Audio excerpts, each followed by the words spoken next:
నమస్తే. మాజీ CM KCR Congress సర్కార్ను target చేస్తూ నిన్న విమర్శలు చేశారు. ప్రధానంగా సంవత్సరంలోపు సర్కార్ కూలిపోద్ది, అలాగే 20 మంది కాంగ్రెస్ ఎమ్మెల్యేలు మాకు టచ్లో ఉన్నారంటూ కూడా ఆసక్తికరమైన వ్యాఖ్యలు చేశారు. ఇదే అంశంపై మాట్లాడుతూ మనతో పాటు టీపీసీసీ అధికార ప్రతినిధి లింగం యాదవ్ గారు ఉన్నారు. ప్రధానంగా నిన్న కేసీఆర్ గారు మాట్లాడుతూ టచ్లో ఉన్నారని ఎమ్మెల్యేలను మాట్లాడడం, దాంతోపాటు ఏడాదిలోపు కాంగ్రెస్ సర్కార్ కూలిపోద్ది, మళ్ళీ అధికారంలోకి బీఆర్ఎస్ పార్టీ వస్తుందని అని చెప్పారు. ఏం చెప్తారు?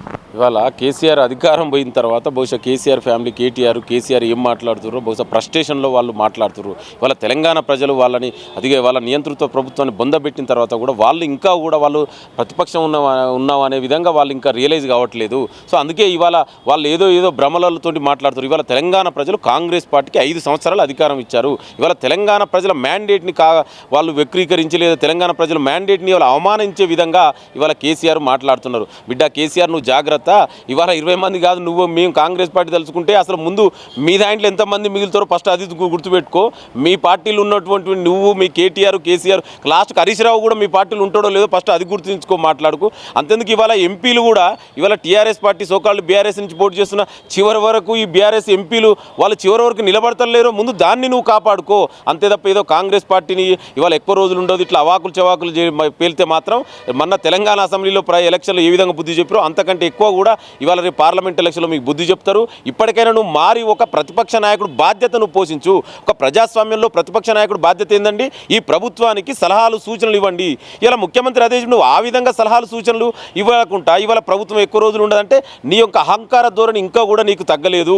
ఇవాళ ప్రజలు నిన్ను బొందబెట్టి నీ యొక్క రాజకీయ సమాజం చేసినా కూడా నువ్వు ఇంకేదో భ్రమలలో బతున్నావు. బిడ్డ నువ్వు భ్రమల నుంచి బయటకు వచ్చి ఇవాళ తెలంగాణ ప్రజల ఆకాంక్షకు అనుగుణంగా నువ్వు పనిచేయి. ఈ ప్రభుత్వానికి సలహాలు సూచనలు ఇవ్వండి. ఎందుకంటే ఇది ప్రజాప్రభుత్వం. గతంలో నువ్వు ఎప్పుడు కూడా ప్రతిపక్ష నాయకులను కలిసి సలహాలు సూచనలు తీసుకుంది లేదు. ఇవాళ ముఖ్యమంత్రి మంత్రులు చాలా స్వయంగా స్పష్టంగా చెప్తున్నారు. ఇవాళ మేము అందరూ ఒపీనియన్ తీసుకొని ఈ ప్రజా పరిపాలన సాగుతుంది. మీరు ఆ విధంగా ముందుకెళ్ళాలి తప్ప ఇవాళ ఏదో అవాకులు చెవాకులు పేలినంత మాత్రంలో ఇవాళ తెలంగాణ ప్రజలు మేము నమ్ముతారు అనుకుంటే అది మీ యొక్క దౌర్భాగ్యమే. లేకపోతే మిమ్మల్ని ఎవరు కూడా ఇవాళ కేసీఆర్ మాటలను నమ్మే పరిస్థితిలో తెలంగాణ ప్రజలు లేరు. గత ప్రభుత్వంలో 100కు పైగా మాకు సీట్లు ఉన్నప్పటికీ బీజేపీ మమ్మల్నే వదిలిపెట్టలేదు, అలాంటిది 64 సీట్లున్న కాంగ్రెస్ను బీజేపీ వదిలిపెడుతుందా అంటూ ఆయన మాట్లాడారు. వాళ్ళ ముందుగా కేసీఆర్ బహుశా ఏ భ్రమలుండి మాట్లాడుతున్నారు. ఇప్పుడు రేపు కేంద్రంలో రాబోయేది కాంగ్రెస్ ప్రభుత్వం, ఇండియా అలయన్స్ అండి. ఇవాళ వాళ్ళు ఇంకా అసలు బీజేపీ ఎక్కడుందని ఇవాళ రేపు నరేంద్ర మోడీ 10 సంవత్సరాలుగా ఏం చేసినా ఇవాళ దేశ ప్రజలందరూ రియలైజ్ అయినారు. ఇవాళ సంవత్సరానికి 2 కోట్ల ఉద్యోగాలు, మరి ఎక్కడ పోయినండి ఉద్యోగాలు? ఇవాళ 10 సంవత్సరాలకు 20 కోట్ల ఉద్యోగాలు. మరి 20 కోట్ల ఉద్యోగాలు ఎవరికి ఇచ్చినండి? ఇవాళ అక్కడ నల్లధనాన్ని తీసుకొచ్చి ఇవాళ అకౌంట్లో 15 లక్షలు వేస్తున్నాడు. ఎవరికి ఇచ్చినండి 15 లక్షలు? ఎవరి అకౌంట్లో వచ్చిందో చెప్పమనండి. ఇవాళ రైతుల ఆదాయం రెట్టింపు చేస్తున్నాడు. ఇవాళ 60 ఏళ్ళు దాటినట్టు రైతులకు పింఛన్ ఇస్తున్నాడు. మరి ఇవేమి ఉన్న ప్రభుత్వ ఆస్తులన్నీ కూడా ఇవాళ ప్రైవేట్ పరం చేస్తున్నారు. ఇవాళ దేశ సంపద అంతా కూడా అంబానీ ఆదాయానికి అమ్ముతున్నారు. అందుకే ఇవాళ దేశ ప్రజలందరూ కూడా ఇవాళ బీజేపీకి వ్యతిరేకంగా కాంగ్రెస్ పార్టీ ఇండియా అలయన్స్కు ఇవాళ దేశ ప్రజలు పట్టం కట్టబోతున్నారు. ఇవాళ మీరు ఒక చిన్న ఉదాహరణ చెప్తే, ఆ రోజు 2004లో కూడా ప్రధానమంత్రి వాజ్పేయి ఉన్నప్పుడు షైనింగ్ ఇండియా అన్నాడు. ఆ ఎలక్షన్లో ఏం జరిగిందో, బీజేపీ ఎట్లా ఓడిపోయిందో, కాంగ్రెస్ ఏ విధంగా అధికారంలోకి వచ్చిందో, రేపు పార్లమెంట్ ఎలక్షన్లో కూడా కేంద్రంలో కూడా కాంగ్రెస్ పార్టీ అధికారంలోకి వస్తుంది. అసలు ఆ ప్రశ్నే ఉత్పన్నం కాదు కదా. ఇవాళ బీజేపీలో బీఆర్ఎస్లో ఎంతమంది నాయకులు ఉంటారో చివరి వరకు ముందు మీ నాయకులు మీరు కాపాడుకోండి. అంతే తప్ప ఇవాళ కాంగ్రెస్ గురించి మాట్లాడాల్సిన అవసరం లేదు. ఇవాళ కేంద్రంలో అందరూ ఇవాళ అన్ని నాయకులు, అన్ని పార్టీలు ఉన్నటువంటి అందరూ కూడా ఇవాళ కాంగ్రెస్ పార్టీ వైపు చూస్తున్నారు. ఎందుకంటే ఈ దేశంలో ఇవాళ ప్రజాస్వామ్యానికి ఫాసిజానికి జరుగుతున్న ఎలక్షన్లు, ఇవాళ డెఫినెట్ కూడా ప్రజాస్వామ్యమే ఈ ఎలక్షన్లో గెలవబోతుంది. అంటే కాంగ్రెస్ పార్టీ ఇవాళ కేంద్రంలో కూడా అధికారంలోకి రాబోతుంది. బస్సు యాత్ర చేపడతాను, దాంతోపాటు టీవీ డిబేట్లలో కూడా చర్చల్లో పాల్గొంటాను, దాంతోపాటు తెలంగాణ ఉద్యమం నాటి నాయకుడిని మరోసారి మీరు చూస్తారని కూడా ఆయన చెప్పారు. అంటే ఇవాళ కేసీఆర్ ఇప్పటికైనా ఒప్పుకున్నందుకు ముందు కేసీఆర్కి ధన్యవాదాలు. ఎందుకంటే ఇన్ని రోజులు ప్రజలకు అందుబాటులో లేడని ఇవాళ కేసీఆర్ స్పష్టంగా ఒప్పుకుండు కదా.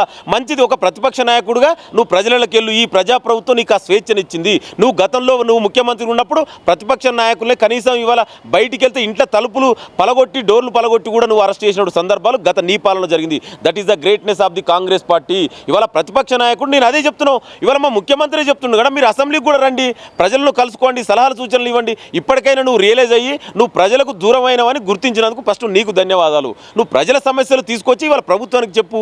సో ఆ విధంగా డెఫినెట్ కూడా ఇవాళ కాంగ్రెస్ పార్టీ ప్రజాప్రభుత్వం అంటేనే అందరినీ కలుపుకొని ముందుకెళ్ళేది. ఎందుకంటే మా అల్టిమేట్ లక్ష్యం ఇవాళ తెలంగాణ కాంగ్రెస్ ప్రజాప్రభుత్వం లక్ష్యం ఏంటంటే తెలంగాణ ప్రజలు అభివృద్ధి చెందాలి. ఇవాళ అభివృద్ధి సంక్షేమం ఈ ప్రభుత్వం ముఖ్య ఉద్దేశం.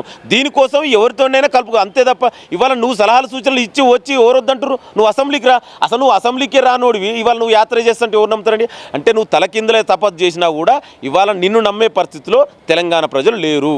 సో ప్రధానంగా అంటే వరుసగా ఈ మధ్యకాలంలో మొన్న చేసిన సభలో కానీ నిన్న కూడా పార్టీ ఆఫీస్లో మాట్లాడినట్టు కానీ కాంగ్రెస్ 1 ఇయర్లోపు వెళ్ళిపోతుంది, అలాగే బీజేపీ పైన కూడా వ్యాఖ్యలు చేశారు. అసలు బీజేపీనే కాంగ్రెస్ను నడిపిస్తున్నట్టు కూడా ఆయన చెప్పారు. ఇవాళ ముందుగా మనం గుర్తుపెట్టుకోవాలండి, ఇదే బీజేపీ బీఆర్ఎస్ కలిసి పనిచేయలేదా మనందరికీ తెలియదా? ఇవాళ గతంలో ఇవాళ కేంద్రంలో రైతులకు వ్యతిరేకంగా ఉన్నటువంటి నల్ల చట్టాలకు సపోర్ట్ చేసింది బీజేపీ, సపోర్ట్ చేసింది బీఆర్ఎస్ నాయకులు కదా. అదేవిధంగా రాష్ట్రపతి ఉపరాష్ట్రపతి ఎలక్షన్లో వెంకయ్యనాయుడు సపోర్ట్ చేసింది బీఆర్ఎస్ కదా. అంటే నేను ఏమంటున్నా అంటే ఇవాళ బీజేపీ బీఆర్ఎస్ రెండు ఒకటే. ఇవాళ తెలంగాణ ప్రజలు ఇవాళ రేపు పార్లమెంట్ ఎలక్షన్లో మెజార్టీ సీట్లు 14-15 సీట్లు కాంగ్రెస్ పార్టీ గెలవబోతుంది. దీన్ని ఎట్లయినా అడ్డుకోవాలని ఇవాళ రెండు పార్టీలు బీజేపీ బీఆర్ఎస్ కలిసి మళ్ళీ ఒక కొత్త డ్రామాకు తెరదించారు. దీని పేరు మీద ఇవాళ యాత్రలు అంటారు. నువ్వు తలకింద్ర తపస్సు చేసినా నిన్ను నమ్మరు ప్రజలు. నువ్వు చేసినటువంటి దుర్మార్గ చర్యలు ఒక్కొక్కటి బయటకు వస్తున్నాయి. ఇవాళ మనం చూస్తున్నాం, కాళేశ్వరంలో అవినీతి బయటకు వచ్చింది, నీ కూతురు లిక్కర్ స్కాము, ఇవాళ నీ కొడుకు ఫోన్ ట్యాపింగు, ఇవాళ ఒక్కొక్కటి బయటకు వస్తుంది. ఎంత దుర్మార్గమైన చరిత్ర అండి. ఏదో ఫోన్ ట్యాపింగ్ ఎవరి మీద చేస్తారండి? దేశద్రోహులు, దేశ భద్రతకు సంబంధించిన వ్యవహారాలు అట్లాంటి వ్యక్తుల ఉగ్రవాళ్ళ మీద చేసిన అటువంటి ఫోన్ ట్యాపింగు ఇవాళ ఎంత నీచం అంటే ఇవాళ నేను పేర్లు చెప్పదలుచుకోలే. ఎందుకంటే ఒక విజ్ఞునుగా కనీసం భార్య భర్తలు మాట్లాడుకున్నటువంటి వాళ్ళు లోపల మాట్లాడుకున్న మాటలు కూడా ఇవాళ భార్య భర్తలు విడిపోవడానికి కూడా కారణమైనటువంటి దుర్మార్గమైనటువంటి వ్యక్తులు కేసీఆర్ కుటుంబం, కేసీఆర్ పాలన. సో ఇవాళ ప్రజలు మర్చిపోయారు ఇవన్నీ కూడా. ఇవాళ నువ్వు చేసిన దుర్మార్గం ఒక్కొక్కటి బయటకు వస్తుంది. ముందు నీకు దమ్ముంటే నువ్వు చేసిన దుర్మార్గంలో ఫస్ట్ తెలంగాణ ప్రజలకు క్షమాపణ చెప్పి నువ్వు యాత్ర చేయాలి ముందుగా తెలంగాణ. ఎందుకంటే నువ్వు చేసిన దుర్మార్గాలకు ఇవాళ నేను చిన్న ఉదాహరణ చెప్తానండి. ఉద్యోగం రాక ఒక అమ్మాయి ఆత్మహత్య చేసుకుంటే క్యారెక్టర్ అసాసినేట్ చేసినటువంటి చరిత్రహీనులు మీరా అండి ఇవాళ మళ్ళీ మాట్లాడుతుంది. అందుకే ఇవాళ మీరు ఎన్ని యాత్రలు చేసినా తెలంగాణ ప్రజలు మిమ్మల్ని నమ్మరు. సో మరికొద్ది రోజుల్లో జరుగుతున్న ఎన్నికల్లో మరి బీఆర్ఎస్ అయితే 8 నుండి 10 స్థానాల్లో బలంగా ఉన్నామని కూడా కేసీఆర్ స్పష్టం చేశారు. మరి మీ కాంగ్రెస్ పార్టీ ఎన్ని గెలుస్తుంది? ఎన్నికల ప్రభావం కేసీఆర్ పర్యటనలపైన అలాగే ప్రజల్లోకి వెళ్తే ఎట్లా ఉంటుంది అనుకుంటున్నాను? మేము అదే చెప్తున్నాండి. ఇవాళ మేము ఇచ్చిన 6 గ్యారెంటీలు 5 గ్యారెంటీలు అమలు చేసినాం. ఇవాళ తెలంగాణలో ఉన్న సబ్బండ వర్గాలు ఇవాళ కాంగ్రెస్ పార్టీ వైపు నుండి ఇవాళ తెలంగాణలో ప్రజాస్వామ్యం ఉంది, స్వేచ్ఛాయుత వాతావరణం. ఇవాళ దానికి ఉదాహరణ కేసీఆర్ యాత్రని ఉదాహరణ కదా. గతంలో ప్రతిపక్ష నాయకుడు ఏంటంటే యాత్ర చేస్తే అలౌ చేసిరండి, ఇంట్లలోకి వచ్చి తలుపులు పలగొట్టి తీసుకుపోయిన చరిత్ర కేసీఆర్ ప్రభుత్వం అనుకుంది. ఇవాళ ప్రతిపక్ష నాయకుడు కేసీఆర్ ఉదాహరణ. అంటే ఈ కాంగ్రెస్ ప్రజాప్రభుత్వం ఏ విధంగా స్వేచ్ఛాయుత వాతావరణంలో నడుస్తుందో దానికి ఉదాహరణ కేసీఆర్ చేసినటువంటి యాత్ర.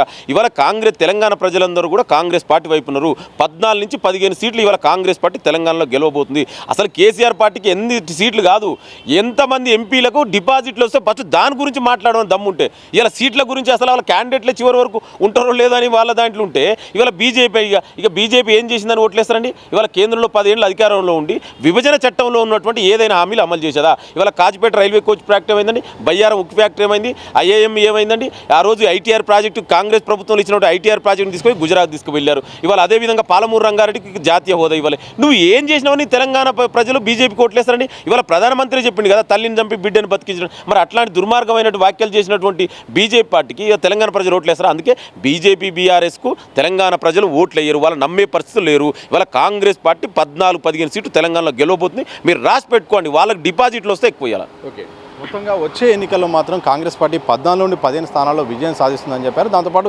కేసీఆర్ ఎన్ని పర్యటనలు చేసినా మాత్రం ప్రజల మద్దతు మాత్రం కాంగ్రెస్కే ఉంది.